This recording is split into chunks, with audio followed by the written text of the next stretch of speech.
Hi, I'm Kaylee Ford, and this is my Module 10 reflection. Um, I've actually had a lot of experiences with the interactive technologies. My fifth grade class was the first class to introduce smart boards in our school district, and it went really well. That the next year, all the middle schools and the high school classrooms also got smart boards. Um, I think it was awesome to learn with, and so they also had a little mobile pad that they could pass around, and the students could finish the problems or whatever that were on the board, and that would show up on the smart board as well. Um, that was obviously only as a student. I've never taught, so I don't have any experience with any of them as a teacher. Um, I've also used clickers for college classes at K-State, and I used them for a couple of different classes, and I really liked them too. If I were to pick an interactive whiteboard to use, I would obviously use the smartboard, just because I've had a lot of experience with it from fifth grade to graduation.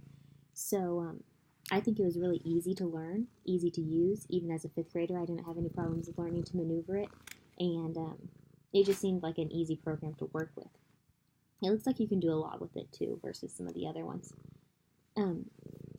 The remote that I would use would be the iClickers. And again, that's because I've used it before and it was easy to use, easy to set up, and cost effective. I liked the app Kahoot.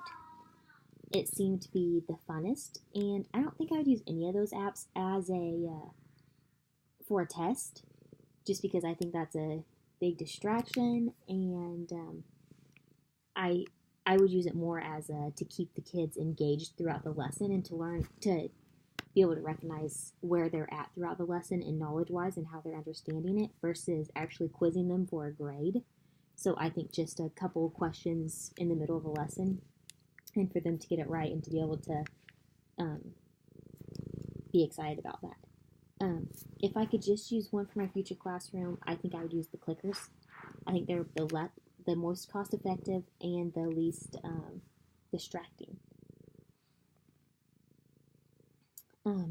After reading the article, I think that it was really interesting to read that no elementary schools had any research done about that. I could see elementary school kids being more distracted by it than anything, or pushing the wrong button on accident, just messing around with it and just saying, "Oh, I see what happened. I wonder what happens when you click this button or whatnot." Um, and I think that I think it would probably it'd benefit them to some extent, I'm sure, but I just don't know what extreme, and it'd be interesting to find out in a personal experience. But I think that's all for this week. Another interesting module. Thanks.